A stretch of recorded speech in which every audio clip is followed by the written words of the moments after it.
What's up everybody, John with Refinery Fragrances back for another video. Today we're going to be taking a look at Grand Soir by Maison Francis KURKDJIAN.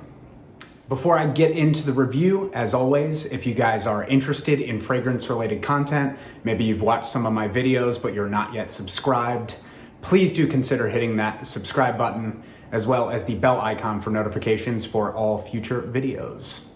So Grand Soir was released in 2016, and the perfumer behind it, as with all fragrances from Maison Francis KURKDJIAN, happens to be Francis KURKDJIAN. The notes on this fragrance are labdanum, benzoin, tonka bean, vanilla, and amber. So you can expect to pay $235 for a 70 ml bottle of this. I actually think that that is a fairly good value for money just based upon what you get, the performance, the uniqueness, which I'll get into a bit. I think you're getting a good value for money there. Let's take a quick look at the packaging for Grand Soir. So it comes in this 70 ml bottle here, really beautiful, deep colored juice there. Got the name and the house on the front. You got some information on the bottom there. And then you got a little kind of indented logo on the top, a fairly simple bottle. All of their bottles are very similar unless you get into the Oud line. They're a little bit different. They have kind of like a gold sticker or gold plate on the front. And then the Baccarat Rouge line also looks a bit different. But for the main line, which this is in the main line, every bottle looks fairly similar to this, just with slight alterations in the color of the juice and the cap. Then we'll take a look at the box here. You can kind of see there's some raised gold lettering, very slightly raised gold lettering. It's eau de parfum concentration. Got some information on the bottom. The engraving on the top, similar to the cap. And then you got some information on the back. I know that's kind of hard to see there, nothing overly important. I'm a reviewer, okay? So I gotta keep it honest. I do not like this box at all. It opens from the top here and it's kind of really hard to open. You have to kind of get your fingernail in there. And then another tinier box comes out of this larger box, and then the fragrance sits inside there. Pretty beautiful actually on the inside, but if I had to pick on something, this box is just not functional, and honestly, for the price point, I want more than a kind of flimsy cardboard box. I just reviewed Sauvage Elixir by Dior, and that's a much cheaper fragrance, and the box is way better. So yeah, if I had one gripe, the box, not my fave. All right, so let's get into performance for Grand Soir. This thing is a monster. It is really, really, really strong. A lot of the fragrances from his line are pretty pungent, pretty long lasting. Some of the fresher ones like Aqua Universalis Forte, Aqua Celestia, Amorous Homme, they're fresher fragrances, but they still tend to kind of stick around. They're citrus-based fragrances. They're a bit powdery, and even the citrus in the top stays there from beginning to end, and they all last, I would say 7 to 8 hours easily on me. This one is a different story. This lasts like 15 hours on my skin, honestly. It's crazy. I will spray it in the evening, maybe around 6 or 7 o'clock. I can wake up the next morning and I smell it on my skin. It almost still feels like it's projecting. Maybe I'm kind of warm in my sleep and it's like bringing it back to life. I don't know. And then if I take a shower in the morning, it's like,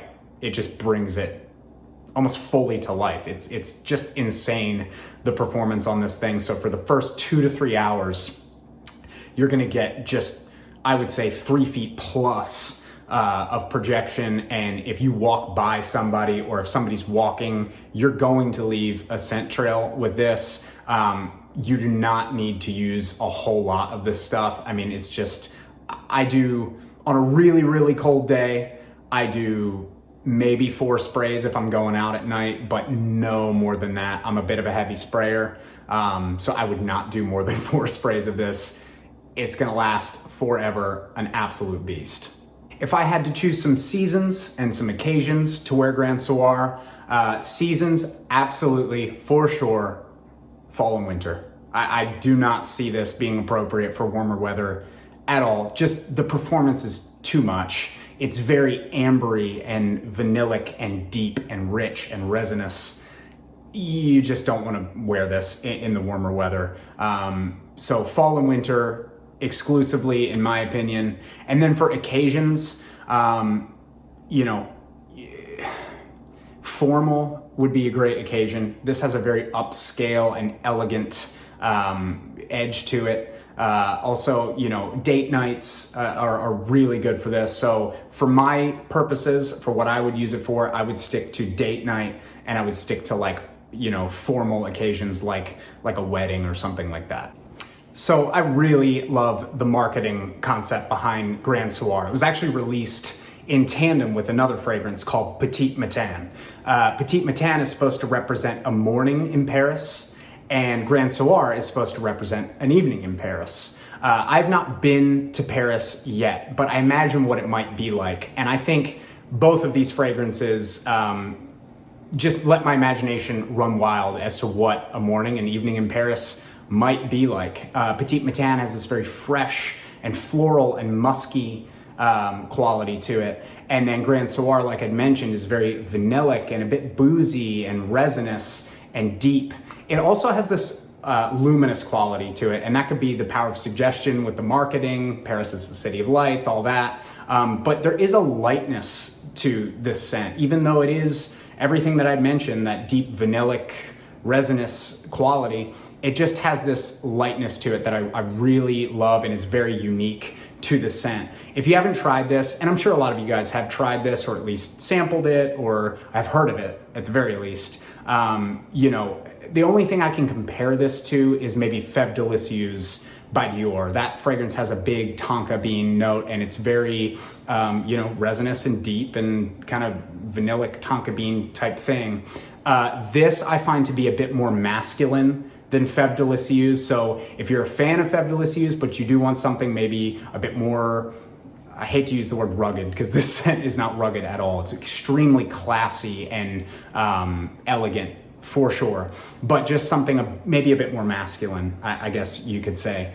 Then check this out. I mean, just the resins, you know, the labdanum and the benzoin create an amazing, you know, resinous quality. The vanilla is very almost boozy and just deep smelling. And then you get this amber and vanilla, very simple. The same when you spray it on as when it dries down. It's extremely linear.